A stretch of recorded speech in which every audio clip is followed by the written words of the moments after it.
Good morning students. അപ്പോൾ ഇത് നമ്മളെ ലാസ്റ്റ് ക്ലാസ് ആണ്. അപ്പോൾ ജസ്റ്റ് എല്ലാം ഒന്ന് ഓടിച്ചു പോവുകയാണ്. ഏതൊക്കെയാണ് ഇമ്പോർട്ടൻറ്റ് ക്വസ്റ്റ്യൻസ്, ഏതൊക്കെ പാടത്തുനിന്നാണ്, എന്തൊക്കെ വരും. ഓക്കെ, അപ്പോൾ നമുക്ക് ഫസ്റ്റ് കബീർദാസ് നോക്കാം. അപ്പോൾ കബീർദാസ് का जन्म भक्ति काल निर्गुण भक्ति शाखा के कवि है. അതൊരു ക്വസ്റ്റ്യൻ ആയിട്ട് വരും. कबीर किस काल का रचनाकार है എന്ന് ചോദിച്ചാൽ कबीर निर्गुण भक्ति शाखा का रचनाकार है. किस काल का है? भक्ति काल का. പിന്നെ അടുത്ത ചോദ്യം വരുന്നതെന്ന് വെച്ചാൽ कबीर भक्ति शाखा के किस ശാഖ കെ കവി ഹെ. ഭക്തി ശാഖയിൽ തന്നെ വീണ്ടും രണ്ടായിട്ട് തിരിച്ചിട്ടുണ്ട്, പ്രേമാശ്രയ ശാഖയും ജ്ഞാനാശ്രയ ശാഖയും. പക്ഷെ കബീർദാസ് ജ്ഞാനാശ്രയ ശാഖയിലെ കവിയാണ്. ജ്ഞാനാശ്രയം എന്ന് വെച്ചാൽ ജ്ഞാനത്തിന് ഇമ്പോർട്ടൻസ് കൊടുത്തിട്ട് എഴുതുന്ന ദോഹകളാണ് കബീർ എഴുതിയിട്ടുള്ളത്. അപ്പൊ ജ്ഞാനാശ്രയ ശാഖയ്ക്ക് കവി എന്നാണ് കബീർദാസിനെ അറിയപ്പെടുന്നത്. ഓക്കെ, മറ്റേത് പ്രേമാശ്രയ ആണെങ്കിൽ പ്രേമത്തിനാണ് ഇമ്പോർട്ടൻസ് കൊടുത്തിട്ടുള്ളത്. ഓക്കെ, അപ്പൊ ജ്ഞാനാശ്രയും പ്രേമാശ്രയ ശാഖയില് വരുന്നതില് കബീർദാസ് വരുന്നത് ജ്ഞാനാശ്രയ ശാഖയാണ്. ജ്ഞാനത്തിനാണ് ഇമ്പോർട്ടൻസ് കൊടുത്തിട്ടുള്ളത്. കബീർ കി ഗുരു കാ നാം ക്യാ ഹെ? രാമാനന്ദ്. അതും ചോദിക്കാറുണ്ട് അധികം. കഴിഞ്ഞ എക്സാമില് ചോദിച്ചതാണ്. കബീർ കാ ഗുരു കാ നാം ക്യാ ഹെ? രാമാനന്ദ്. കബീർ കി ഭാഷ ഏതാണ്? സദുക്കടി കിച്ചടി. സദുക്കടിയും കിച്ചടി. കിച്ചടി എന്ന് അറിയില്ലേ? Mixture of so many languages. ആ ലാംഗ്വേജസിന്റെ കുറെ വേർഡ്സ് എല്ലാം ഈ കബീറിന്റെ ഭാഷയിൽ കൊണ്ടുവന്നിട്ടുണ്ട്. അതേപോലെ കബീർ അൺപെഡാണ്. കബീറിന് എഴുതാനും വായിക്കാനൊന്നും അറിയില്ല. അതുകൊണ്ട് കബീറിന്റെ ദോഹകളെ എഴുതിയത് കബീറിന്റെ ശിഷ്യന്മാരാണ്. ധർമ്മദാസ് ആണ് കബീറിന്റെ ദോഹകളെല്ലാം എഴുതിയത്. ധർമ്മദാസ് ഇതിൽ കൊടുത്തിട്ടില്ല, ഓർത്തു വെക്കുക. ധർമ്മദാസ് ആണ് കബീറിന്റെ ദോഹകളൊക്കെ എഴുതിയത്. കബീറിന്റെ ഗ്രന്ഥത്തിന്റെ പേര്, ഈ ഗ്രന്ഥമൊക്കെ എഴുതിയത് ധർമ്മദാസ് ആണ്. ബീജകാണ് സാക്കി സബത്ത് രമേനി. സാക്കിയിലുള്ള ദോഹയാണ് നമ്മളിപ്പോ പഠിച്ചത്. സാക്കിയിലുള്ള ദോഹയാണ് പഠിച്ചത്. ചിലപ്പോൾ ചോദിക്കും ഈ ദോഹ കഹാസെ ലീ ഗയി ഹെ? ഈ ദോഹ എവിടെ നിന്നാണ് എടുത്തത്? സാക്കി എന്നാണ് എടുത്തത്. ഓക്കെ, അപ്പൊ ഗ്രന്ഥ ബീജകാണ്. അത് 3 ഡിവൈഡ് ചെയ്തിട്ടുണ്ട്. അതാണ് സാക്കി സബത് രമേനി. കബീറിന്റെ ഗുരു, ആ ദോഹ 2 ലൈൻ തന്നിട്ട് ചിലപ്പോൾ ചോദിക്കൂ. അല്ലെങ്കിൽ കബീർ ഗുരു കെ മഹത്വ കെ ബാരെ മേ ക്യാ കഹാ ഹെ? ഗുരുവിനെ പറ്റിയിട്ട്. അപ്പൊ 3 ദോഹയില് ഗുരുവിന്റെ മഹത്വത്തെ പറ്റിയിട്ടാണ് പറയുന്നത്. അപ്പൊ ആ ഷോർട്ട് ആക്കിയിട്ട് ഗുരുവിന്റെ മഹത്വത്തെ പറ്റിയിട്ട് ഒരു 5 മാർക്കിനായിരിക്കും ചോദിക്കുക, അത് എഴുതുക. അതേപോലെ അടുത്ത ഈശ്വർ കെ മഹത്വ കെ ബാരേമേ, കബീർ ഈശ്വരനെ പറ്റിയിട്ട് എന്താണ് പറഞ്ഞത്? അതാണ് ഈ പാഠത്തുനിന്ന് വരുന്ന ചോദ്യങ്ങൾ. ഓക്കെ, മനസ്സിലായില്ലേ? ഈസിയാണ്. അപ്പൊ ഇത് മാത്രം പഠിച്ചാൽ തന്നെ നല്ല മാർക്കോടെ നിങ്ങൾക്ക് പാസ്സാവാൻ പറ്റും. ഓക്കെ, അടുത്ത നമുക്ക് എന്നാ സൂർദാസിലോട്ട് പോവാം. സൂർദാസ് ഏത് കാലഘട്ട? ഭക്തി കാലഘട്ടത്തിൽ തന്നെയാണ്. സഗുണ ഭക്തിയാണ്. സഗുണ നിർഗുണ തമ്മിൽ വ്യത്യാസം അറിയില്ലേ? നിർഗുണം എന്ന് വെച്ചാല് ഈശ്വരന് രൂപവും ആകാരവും ഒന്നും ഇല്ലാത്ത. സഗുണം എന്ന് വെച്ചാൽ ഈശ്വരന് പ്രത്യേകിച്ച് ഒരു രൂപമുണ്ട്, അതിന് ഒരു സ്ഥലത്ത് വെച്ചിട്ട് പൂജിക്കുന്നതിനാണ് സഗുണ ഭക്തി എന്ന് പറയുന്നത്. ഓക്കെ, അപ്പൊ സഗുണ ഭക്തിയിലാണ്. അതേപോലെ സഗുൺ ഭക്തിനെ 2 തിരിച്ചിട്ടുണ്ട്, കൃഷ്ണഭക്തിയും രാമഭക്തിയും. അപ്പം സൂർദാസ് കൃഷ്ണഭക്തിയിൽ പെടുന്ന ആളാണ്. അപ്പൊ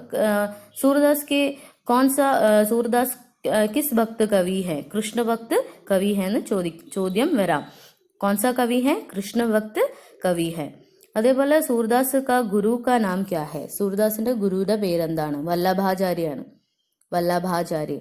സൂർദാസ് അന്ധനായതുകൊണ്ട് സൂർദാസിന്റെ അച്ഛനും അമ്മയും ഒരു അമ്പലത്തിൽ ഉപേക്ഷിച്ചിട്ട് പോയതാണ്. അവിടെ നിന്ന് ആ വല്ലഭാചാരി എന്ന് പറഞ്ഞ ഒരാള് ആ അമ്പലത്തിലെ പൂജാരിയാണ് പിന്നീട് എടുത്ത് വളർത്തിയത്. അതുകൊണ്ട് ഗുരുവും സംരക്ഷകനും എല്ലാം ആരാണ്? വല്ലഭാചാര്യാണ്. സൂർദാസിന്റെ രസം എന്ന് വെച്ചാല് നമ്മൾ 9 രസം പറയുന്നുണ്ട്. അതിൻ്റെ അകത്ത് സൂർദാസിന്റെ രസം വാത്സല്യ രസമാണ്. വാത്സല്യ രസത്തെ പറ്റിയിട്ടാണ്, അല്ലെങ്കിൽ വാത്സല്യ രസമുള്ള കവിതകൾ അല്ലെങ്കിൽ ദോഹകൾ അല്ലെ പദാണ് ആരെഴുതിയത്? സൂർദാസ് എഴുതിയത്. സൂർദാസിന്റെ ഭാഷ വ്രജാണ്. കബീർദാസിന്റെ ഭാഷ സദുക്കടി ആണെങ്കിൽ സൂർദാസിന്റെ ഭാഷ വ്രജാണ്. അതേപോലെ സൂർദാസ് की പ്രമുഖ ഗ്രന്ഥങ്ങളാണ് സൂർസാഗർ, സൂർസാരാവലി, സാഹിത്യ ലഹരി. അപ്പൊ ഇതിൻ്റെ അകത്തുനിന്ന് ഏറ്റവും ഇമ്പോർട്ടന്റ് ആയിട്ടുള്ള ഗ്രന്ഥം, അപ്പൊ ഇങ്ങനെയും ചോദിക്കാം, സൂർദാസിക്ക് സബ്സെ പ്രമുഖ ഗ്രന്ഥ കോൺസാ ഹെ? സൂർദാസിന്റെ ഏറ്റവും പ്രസിദ്ധമായ ഗ്രന്ഥം ഏതാണ്? സൂർസാഗർ ആണ് ഏറ്റവും ഫേമസ് ആയിട്ടുള്ള ഗ്രന്ഥം. ഇത്രയും ആണ് ഇതിൻ്റെ അകത്തുനിന്ന്. പിന്നെ 2 ക്വസ്റ്റ്യൻ ഏതാണെന്ന് വെച്ചാൽ സൂർദാസ് ബാലകൃഷ്ണ കാ വർണ്ണൻ കിസ് പ്രകാർ കിയാ ഹെ. ബാലകൃഷ്ണന്റെ വർണ്ണന എങ്ങനെയൊക്കെയാണ് അത് ആ പദത്തിലുണ്ട്, അത് എടുത്ത് എഴുതുക വേണ്ടത്. പിന്നെ ഉള്ള ലാസ്റ്റ് 3-ാമത്തെ പദത്തിലാണ് ഇത്. കൃഷ്ണ ഓർ യശോദ കെ ബീച്ച് ബാത്ചീത്ത്. കൃഷ്ണനും യശോദയും തമ്മിലുള്ള സംസാരം അത് എഴുതാൻ. പിന്നെ സൂർദാസ് കൃഷ്ണ കെ മഹത്വ കെ ബാരേമേ ക്യാ കഹാ ഹെ. കൃഷ്ണനെ പറ്റിയിട്ട് എന്തൊക്കെയാണ് പറഞ്ഞത്. അപ്പൊ ഇങ്ങനെ 3 തരത്തിലുള്ള ചോദ്യങ്ങളാണ് ഇതിൽ നിന്ന് വരിക. ഒന്ന്, ബാലകൃഷ്ണനെ പറ്റി വർണ്ണിച്ചിട്ട് എന്താണ് സൂർദാസ് പറഞ്ഞിട്ടുള്ളത്. പിന്നെ കൃഷ്ണന്റെ അമ്മയും കൃഷ്ണനും തമ്മിലുള്ള 3-ാമത്തെ പദത്തിലുള്ള സാരാംശമാണ് എഴുതേണ്ടത്. എന്താ അമ്മയെ എൻ്റെ മുടി വളരാത്തതെന്നുള്ള പറയുന്ന കുറച്ച് കാര്യങ്ങളില്ലേ. അപ്പോൾ ആ ഒരു നല്ല രീതിയിലുള്ള നല്ല തമാശ രീതിയിലുള്ള സംഭാഷണമാണ് ഇതിൽ എഴുതേണ്ടത്. കൃഷ്ണനും യശോദയും തമ്മിലുള്ള ബാത്ചീത്ത്. പിന്നെ കൃഷ്ണനെ പറ്റിയിട്ടുള്ള മഹത്വം, കൃഷ്ണനില്ലാണ്ട് എനിക്കൊന്നുമില്ല, ഉദാഹരണ സഹിതം പറയുന്ന ആ ജഹാസ് കി പഞ്ചി എന്ന് പറഞ്ഞ ആ ഉദാഹരണം. അങ്ങനെ ഓരോരോ 3 ഉദാഹരണമായിട്ട് അതിൽ ഒരു 2-ാമത്തെ പദത്തിൽ പറയുന്നുണ്ട്. അതിനെ പറ്റിയിട്ടാണ് ഇതിൽ എഴുതേണ്ടത്. ഓക്കെ, അപ്പോൾ അടുത്ത് നമുക്ക് നോക്കാം. പന്ത് ചോദിക്കുന്നത് പന്ത് കാ പൂരാ നാം ക്യാ ഹെ. ഏതാ സുമിത്രാനന്ദ് പന്ത് എന്നാണ് പന്തിന്റെ ഫുൾ നെയിം. എവിടെയാ ജനിച്ചത്? കൗസാനിയിലാ ജനിച്ചത്. ഏത് കാലഘട്ടത്തിലാണ് അത് ഇവിടുത്തെ കൊടുത്തിട്ടില്ല. ഏത് കാലഘട്ടത്തിലാണ്? ഛായാവാദി കാലഘട്ടത്തിലാണ് പന്തിന്റെ കാലഘട്ടം, ഛായാവാദി കാലഘട്ടം. ഓക്കെ, പന്തിന്റെ വേറൊരു പേരാണ്, ചിലപ്പോൾ അത് ചോദിക്കാറുണ്ട്. പന്ത് കാ ദൂസറാ നാം ക്യാ ഹെ. പ്രകൃതി കാ സുകുമാര കവി. ചിലപ്പോൾ ഇങ്ങനെയും ചോദിക്കാറുണ്ട്, പ്രകൃതി കാ സുകുമാര കവി കോൻ ഹെ. അപ്പൊ എന്തുകൊണ്ടാണ് പ്രകൃതി കാ സുകുമാര കവി എന്ന് വന്നത്? അയാള് അധികവും പ്രകൃതിനെ പറ്റിയിട്ടാണ് അയാളുടെ കവിതകളിൽ എഴുതിയിട്ടുള്ളത്. പ്രകൃതി കാ സുകുമാര കവി ഇസ്ലിയെ കഹാ ഗയാ ഹെ. ठीक है. പന്തിന് സാഹിത്യ അക്കാദമി പുരസ്കാരം കിട്ടിയിട്ടുണ്ട്. ഏതിലാണ്? അതും ചോദിക്കാറുണ്ട്. ലോകായത്തനാണ് പന്തിന് സാഹിത്യ അക്കാദമി പുരസ്കാർ കിട്ടിയിട്ടുള്ളത്. ജ്ഞാനപീഠ പുരസ്കാർ ഉനെ ചിദംബര കീലിയെ മിന. ജ്ഞാനപീഠം ചിദംബരക്കാണ് കിട്ടിയത്. പിന്നെ ചോദിക്കുന്ന ചോദ്യമാണ് പന്ത് കി പ്രമുഖ രചനായി. അപ്പൊ എന്തായാലും നമ്മൾ ലോകായത്തനും ചിദംബരയും പഠിച്ചതാണ്. അപ്പൊ അത് 2 എഴുതുക. യുഗവാണി, ഗ്രാമ്യ, ഇഷ്ടംപോലെ രചനകളുണ്ട്. പക്ഷെങ്കിൽ ഇമ്പോർട്ടൻ്റ് ആയിട്ടുള്ള 4 രചനകളുടെ പേര്. അപ്പൊ പന്ത് കി രചനായും ചോദിക്കാറുണ്ട്. പിന്നെ ചോദിക്കുന്നത് നോക്കാവിഹാറിൽ എന്തിനെ പറ്റിയിട്ടാണ് വർണ്ണിച്ചിട്ടുള്ളത്? സാരാംശ് അത് ഫുൾ അതിനെ പറ്റിയിട്ട് ബ്രീഫ് ആയിട്ട് എഴുതുക. പിന്നെ കിസ്ക വർണ്ണൻ ഹുവാ ഹെ. അപ്പം പ്രകൃതിനെ പറ്റിയിട്ടാണ് വർണ്ണിച്ചിട്ടുള്ളത്. ഗംഗാദേവിനെ പറ്റി വർണ്ണിച്ചിട്ടുണ്ട്. ഗംഗാദേവി നദിയാണ്.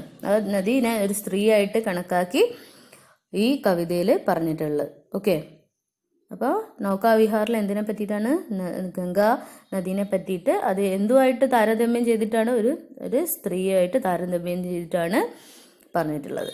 ഓക്കെ, അപ്പം പന്തിനെ പറ്റിയിട്ടും നമുക്ക് ഈ ഒരു ഇത് മാത്രം നോക്കിക്കഴിഞ്ഞാൽ തന്നെ നമ്മൾ പാസ്സാവും. അടുത്ത നിരാല. അപ്പോൾ നിരാലേൻ്റെ ഫുൾ നെയിം എന്താ? സൂര്യകാന്ത് ത്രിപാഠി നിരാലയാണ്. निराला का अन्य नाम है महाप्राण निराला, त्यागमूर्ति निराला. അപ്പം നിരാലയുടെ അന്യനാം ഹെ മഹാപ്രാൺ. ചിലപ്പം ചോദിക്കാറുണ്ട് മഹാപ്രാൺ നിരാല എന്ന പേരിൽ ആരാണ് അറിയപ്പെടുന്നത്? അല്ലെ മഹാപ്രാൺ കിസേ കഹത്തെ ഹെ. മഹാപ്രാൺ എന്ന് പറഞ്ഞാൽ നിരാലയാണ്. ത്യാഗമൂർത്തിയാണ് നിരാല എല്ലാം മറ്റുള്ളവർക്ക് വേണ്ടി ത്യജിക്കുന്ന ഒരാളാണ്. അതുകൊണ്ട് അയാളുടെ വേറൊരു പേരാണ് ത്യാഗമൂർത്തി നിരാല. അപ്പൊ ഇത് ചോദിക്കാറുണ്ട്. നിരാല ക ജന്മ കഹാ പർ ഹുവാ ഹെ? ബംഗാൾ മേ ഹുവാ ഹെ. ഉനकी പ്രമുഖ രചനായി. ഏതെങ്കിലും 3 രചനകളുടെ പേര് ഓർത്തു വെക്കുക. പരിമൽ ബേല, നെ, പത്തി. അതേപോലെ ജൂഹി കി കലി, ആ കവിതയുടെ സാരാംശം നല്ല രസമുള്ള സാരാംശമാണ്. പ്രകൃതി വർണ്ണനയാണ് ചെയ്തിട്ടുള്ളത്. അതിനെപ്പറ്റി എഴുതുക ഒരു ഷോർട്ടായിട്ട്. പിന്നെ ഛായാവാദത്തിലെ 4 സ്തംഭങ്ങളിൽ ഒരാളാണ് നിരാല. അപ്പം നമ്മൾ ആദ്യം പഠിച്ച പന്ത് ഛായാവാദി യുഗത്തിലെ ആളാണ്. നിരാല ആണ് മഹാദേവി വർമ്മ പ്രസാദും ഛായാവാദി യുഗത്തിലെ 4 സ്തംഭങ്ങളാണ്. അപ്പം ചിലപ്പം ചോദിക്കാറുണ്ട് ഛായാവാദിക്ക് 4 സ്തംഭ കാ നാം ബത്തായേ. ഛായാവാദത്തിലെ 4 സ്തംഭ എല്ലാ പേര് പറയൂന്ന് പറഞ്ഞു കഴിഞ്ഞാൽ ഇവരാണ് 4 ആള്. പന്ത്, നിരാല, മഹാദേവി വർമ്മ, प्रसाद. ठीक है, तो 4 स्तंभ हैं. അപ്പോൾ ഇത്രയാണ്. അതേപോലെ വേറൊരു ചോദ്യമുണ്ട്, ഈ കവിതയ്ക്ക് ക്രാന്തികാരി കവി കോൻ ഹെ? ഈ ആധുനിക കാലത്തെ ക്രാന്തികാരി കവി കോൻ ഹെ? ആധുനിക കാലഘട്ടത്തിലെ വിപ്ലവകാരിയായ കവി ആരാണ്? നിരാലയാണ്. അതേപോലെ ഭക്തി കാലഘട്ടത്തിലെ ക്രാന്തികാരിയായ കവി ആരാണ്? കബീറാണ്. അതും കൂടി ഓർത്തു വെക്കുക. ആധുനിക കാലഘട്ടത്തിലെ ക്രാന്തികാരി കവി കോൻ ഹെ? നിരാല ഹെ. ഭക്തി കാലത്തെ ക്രാന്തികാരി കവി കബീർ ഹെ. വിപ്ലവകാരിയാണ്. ഇപ്പം നിരാല എന്ന് വെച്ചാൽ കവിതകളിൽ എല്ലാ സോഷ്യൽ ചേഞ്ചസിന് വേണ്ടി കുറേ കാര്യങ്ങൾ ചെയ്തിട്ടുണ്ട്. അതേപോലെ തന്നെയാണ് കബീർദാസും. കബീർദാസ് ഇപ്പോഴും പ്രാസംഗികനാണെന്നാണ് അറിയപ്പെടുന്നത്. ഓക്കെ, അടുത്ത അഗ്ഗേയാണ്. അഗ്ഗേ കാ പൂരാ നാം സച്ചിദാനന്ദ ഹീരാനന്ദ വാസിയായി അഗ്ഗേയാണ്. അധികം ചോദിക്കാറുണ്ട് അഗ്ഗേ കാ പൂരാ നാം, പഠിച്ചു വെക്കുക. അഗ്ഗേ ഏത് ഛായാവാദി കാലഘട്ടമാണ് നമ്മൾ നോക്കി. അതിനുശേഷം വരുന്നതാണ് പ്രയോഗവാദ്. പുതിയ പുതിയ എക്സ്പെരിമെന്റ് ആയിട്ട് ആ ഒരു കാലഘട്ടം മുന്നോട്ട് പോയി. അപ്പം അഗ്ഗേ ഏത് കാലഘട്ടത്തിലെ കവിയാണ്? പ്രയോഗവാദ് കാ കവി ഹെ. അത് കഴിഞ്ഞിട്ട് വരുന്ന നയി കവിതയിലും അയാളുടെ രചനകൾ എഴുതിയിട്ടുണ്ട്. അഗ്ഗേ കാ ജന്മ ഉത്തർപ്രദേശ് മേ ഹുവാ ഹെ. അപ്പൊ ഏത് കാലഘട്ടത്തിലാണ്? പ്രയോഗവാദ് കാ. ഇങ്ങനെയാ ചോദിക്കുക, പ്രയോഗവാദ് കാ പ്രമുഖ കവി കോൻ ഹെ? പ്രയോഗവാദ് കാ പ്രമുഖ കവി അഗ്ഗേ ഹെ. ठीक है. താരസപ്തക കാ പ്രവർത്തക ഹെ. താരസപ്തക എന്ന് വെച്ചാൽ ഒരു കൂട്ടായ്മയാണ്, ഒരു കുറേ കവികളുടെ കൂട്ടായ്മയാണ് താരസപ്തക. അപ്പം താരസപ്തക കാ പ്രമുഖ പ്രവർത്തക കോൻ ഹെ? താരസപ്തക ഉണ്ടാക്കിയ തന്നെ അഗ്ഗേയാണ്. കുറേ കവികളെ കൂട്ടി ആ കവികളുടെ രചനകളെല്ലാം അതെൻ്റെ പത്രികയിൽ പ്രകാശനം ചെയ്തു. അപ്പം അഗ്ഗേക്ക് പത്രിക കാ നാം ക്യാ ഹെ? ഏതൊക്കെ പത്രികയിലാണ് അയാൾ എഡിറ്ററായിട്ട് വർക്ക് ചെയ്തത് നോക്കാം. വിശാൽ ഭാരത്, ദിൻമാൻ, നയാ പ്രതീക്. ഓക്കെ, അപ്പം ഈ പത്രികകളിലെല്ലാം ഈ കവികളുടെ രചനകൾ സംഗ്രഹിച്ച് പ്രസിദ്ധീകരിച്ചിട്ടുണ്ട്. അഗ്ഗേക്ക് പ്രമുഖ രചനയെ ഏതൊക്കെയാണ്? അഗ്ഗേന്റെ രചനകൾ ചോദിക്കാറുണ്ട്. ആത്മനെ പദ്, ഇത്യലയം, ആംഗൻ കെ പാർ ദ്വാർ. ചിലപ്പോൾ 2 മാർക്സിനായിരിക്കും ചോദിക്കുക അഗ്ഗേക്ക് പ്രമുഖ രചനയെ. നാച്ച് എന്ന് പറഞ്ഞ കവിതയുടെ സാരാംശം എഴുതുക. അപ്പൊ ജീവിതവുമായിട്ട് ബന്ധപ്പെട്ട ജന്മം തൊട്ട് മരണം വരെയുള്ള ആ ജീവിതമാണ് ഈ നാച്ചിൽ നമുക്ക് പറഞ്ഞു തരുന്നത്. അപ്പൊ അത് കുറച്ച് ഡീറ്റെയിൽ ആയിട്ട്, അപ്പം മാർക്ക് അനുസരിച്ച് എഴുതുക. അപ്പം 5 മാർക്കാണെങ്കിൽ ഒരു പാരഗ്രാഫ് എഴുതുക, കവിനെ പറ്റി എഴുതുക ഒരു പാരഗ്രാഫിൽ, പിന്നെ അടുത്ത സാരാംശം. 10 മാർക്കിന്റെ ചോദ്യമാണെങ്കിൽ ആദ്യം ഒരു പാരഗ്രാഫിൽ തന്നെ രചനാകാരനെ പറ്റി എഴുതുക, പിന്നെ കവിതേന്റെ വിശദീകരണം എഴുതുക. അപ്പം അടുത്ത നമുക്ക് നോക്കാം.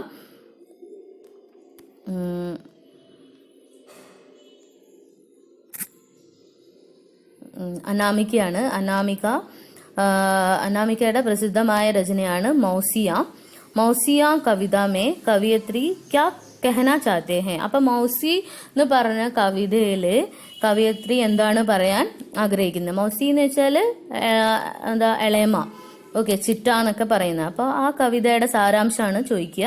പിന്നെ സരിത ശർമ്മയുടെ ഭ്രൂണഹത്യനെ പറ്റി ഉള്ള കവിതയാണ്.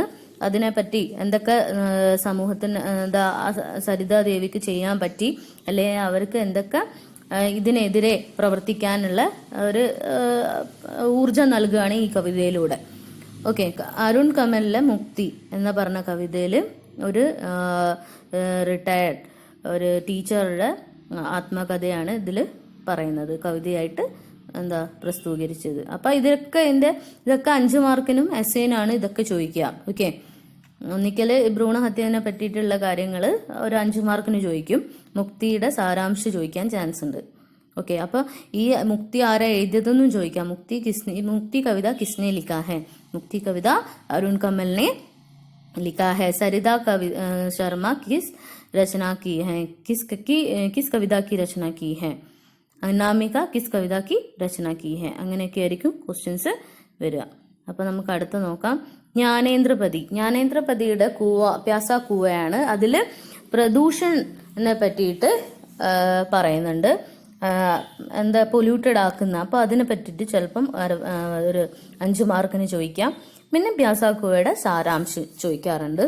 ഗഗൻ ഗില്ലിന് ഇസ് തരഹ് എന്ന് പറഞ്ഞ കവിതയിൽ ജീവിതയാത്രയെ പറ്റിയിട്ട് പറയാണ്. അപ്പോൾ ആ യാത്രയെ പറ്റിയിട്ടും ഇതിൽ ചോദിക്കാൻ ചാൻസ് ഉണ്ട്. പിന്നെ നമുക്ക് ഇത് നമ്മളുടെ ഇത് ദോഹ തൊട്ട് ഇസ് തരഹ് വരെയുള്ള ഏകദേശം ഒരു ബ്രീഫ് നോട്ട് നിങ്ങൾക്ക് മനസ്സിലായിട്ടുണ്ടാവുമെന്ന് വിചാരിക്കുന്നു. അടുത്ത നോക്കാം നമുക്ക്. അടുത്ത ബുക്കാണ് പത്രലേഖനവും പാരിഭാഷിക് ശബ്ദാവലിയും അനുവാദവും. പത്രലേഖനിൽ നമുക്കറിയാം, നമ്മൾ ഡീറ്റെയിൽ ആയിട്ട് നോക്കിയതാണ്. ഇൻഫോർമൽ ലെറ്ററും ഇൻഫോർമൽ ലെറ്ററും ഉണ്ട്. ഇൻഫോർമൽ ലെറ്ററിൽ നമ്മൾ നമ്മളുടെ भाई को लिए पत्र लिखते हैं, पिता के लिए पत्र लिखते हैं, अपनी माता के लिए पत्र लिखते हैं. അത് ഇൻഫോർമൽ ലെറ്ററിൽ വരുന്നതാണ്. പിന്നെ വരുന്നതാണ് ഔപചാരിക് ഓർ അനൗപചാരിക് എന്നാണ് ഹിന്ദിയിൽ പറയുന്നത്. അപ്പോൾ ഔപചാരിക് പത്രത്തിൽ വരുന്ന കുറച്ച് ഒഫീഷ്യൽ ആയിട്ടുള്ള ലെറ്റേഴ്സാണ്. അത് ആ ടെക്സ്റ്റിൽ എല്ലാം ഡീറ്റെയിൽ ആയിട്ട് കൊടുത്തിട്ടുണ്ട്. ഇവിടെ ഇതിൽ ഒരു പ്രബന്ധത്തിൽ ഒരു മാനേജറിന് എഴുതിയ കത്താണ് ഇതിൽ കാണിച്ചിട്ടുള്ളത്. വായിച്ചു നോക്കുക. ഏകദേശം ഈ ഒരു മോഡലിലാണ് വരിക. പിന്നെ ആദേശ് റദ്ദ് കർണേക്ക അനുരോധ് ഏകദേശം ഈ ഒരു മോഡലൊക്കെയാണ് ലെറ്റർ. ഇത് ഡീറ്റെയിൽ ആയിട്ട് എടുത്തതാണ്. ജസ്റ്റ് ഒന്ന് കാണിച്ചു തരുന്നതേ ഉള്ളൂ. ഓക്കെ, ഏതൊക്കെയാണ് ലെറ്റേഴ്സ് നോക്കാം. ശിക്കായത്തി പത്ര വരാറുണ്ട്. കംപ്ലൈൻറ്റ് ലെറ്റർ സേവാമേ ടു കൊടുത്തിട്ട് എഴുതുക. വിഷയം വേണം, സന്ദർഭം വേണം. ഓക്കെ, അപ്പോൾ ഇതൊക്കെയാണ് ലെറ്റേഴ്സ്. ഭുഗ്താൻ കർണേക്ക അനുരോധ് കർത്തേ ഹുए लिखा പത്ര. ഓർഡർ, ഒരു ബൾക്കായിട്ടുള്ള ഓർഡർ വാങ്ങിക്കാൻ വേണ്ടിയിട്ടുള്ള ഒരു ലെറ്ററാണ്. പിന്നെ വരുന്നത് പാരിഭാഷിക് ശബ്ദാവലിയാണ്. നമ്മൾ ഏകദേശം 10 വെച്ചിട്ട് പാരിഭാഷിക് ശബ്ദാവലി പഠിച്ചു കഴിഞ്ഞതാണ്. എല്ലാം 50 എണ്ണമാണ്. 1 to 50 വരെയാണുള്ള പാരിഭാഷിക് ശബ്ദാവലി. ആ പാരിഭാഷിക് ശബ്ദാവലിയിൽ ചിലപ്പോൾ ഹിന്ദി ചോദിച്ചിട്ട് മഹാലേഖാപാൽ എന്ന് ചോദിച്ചിട്ട് അതിൻ്റെ ഇംഗ്ലീഷ് എന്താണെന്ന് ചോദിക്കാം. തിരിച്ചു ആവാം. ആക്ട് കാ പാരിഭാഷിക് ശബ്ദാവലി ക്യാ ഹെ. അങ്ങനെ 5 മാർക്കിന് ഇതും ചോദിക്കാറുണ്ട്. ഓക്കെ, അപ്പോൾ മറന്നു പോരുത്. ഈസി ആയിട്ട് നമുക്ക് സ്കോർ ചെയ്യാൻ പറ്റുന്ന ഒരു ഏരിയ ആണ് പാരിഭാഷിക് ടെക്നിക്കൽ ടേംസ്. ഓക്കെ, ഇതിൻ്റെ അകത്ത് കാഷ്വൽ ലീവ് അതൊക്കെ നമുക്ക് അറിഞ്ഞിരിക്കേണ്ടതാണ്. Bill, benefit. ഓക്കെ, 50 എണ്ണം അത് പഠിച്ചു വെക്കുക. പിന്നെ അനുവാദമാണ്. അനുവാദ് പിന്നെ ഡീറ്റെയിൽ ആയിട്ട് പിന്നെ നോക്കാൻ ഓരോരോ വേർഡും ഓരോ സെൻറ്റൻസ് നമുക്ക് നോക്കാൻ ടൈം ഉണ്ടാവില്ല. അതുകൊണ്ട് നമുക്ക് ജസ്റ്റ് ഇതിൽ വീഡിയോയിൽ നമുക്ക് ഇത് ചെയ്യാൻ പറ്റില്ല. നമുക്ക് വേണ്ടിക്കൽ ഗ്രൂപ്പിൽ അതിനെപ്പറ്റി ഡിസ്കസ് ചെയ്യാം. അനുവാദം എന്ന് വെച്ചാൽ ഒരു ഭാഷയിൽ നിന്ന് മറ്റു ഭാഷയിലേക്ക് ട്രാൻസ്ലേറ്റ് ചെയ്യുന്നതിനാണ് അനുവാദം എന്ന് പറയുന്നത്. സ്രോത ഭാഷ और ലക്ഷ്യ ഭാഷ. ഓക്കെ, അപ്പോൾ दोनों की भाषाओं को अच्छी तरह समझना चाहिए. 2 ഭാഷയെ പറ്റിയിട്ട് നല്ല രീതിയിൽ അധികാരം ഉണ്ടാവണം. എന്നാൽ മാത്രമേ നമുക്ക് ട്രാൻസ്ലേറ്റ് ചെയ്യാൻ പറ്റൂ. അപ്പോൾ एक പാരഗ്രാഫ് अगर दिए, ഇത് 10 മാർക്കിനാണ് ചോദിക്കുക. അപ്പോൾ ഒരു പാരഗ്രാഫ് നമുക്ക് തന്നിട്ടുണ്ടെങ്കിൽ अगर एक पैराग्राफ दिया तो हम उसको पूरा तरह अच्छी तरह पढ़ेंगे और उसका भावानुवाद करेंगे. ഏകദേശം അനുവാദം ചെയ്യുക, വിട്ട് കളയരുത്. എന്താ വെച്ചാൽ ആ 10 മാർക്ക് വെറുതെ കളയണ്ട. അപ്പം വായിക്കുക, അത് ഫുള്ള് മനസ്സിലാക്കുക, എന്നിട്ട് അത് ട്രാൻസ്ലേറ്റ് ചെയ്യാം. അപ്പോൾ വേർഡ് ബൈ വേർഡ് ട്രാൻസ്ലേഷൻ വേണ്ട. Okay, thank you.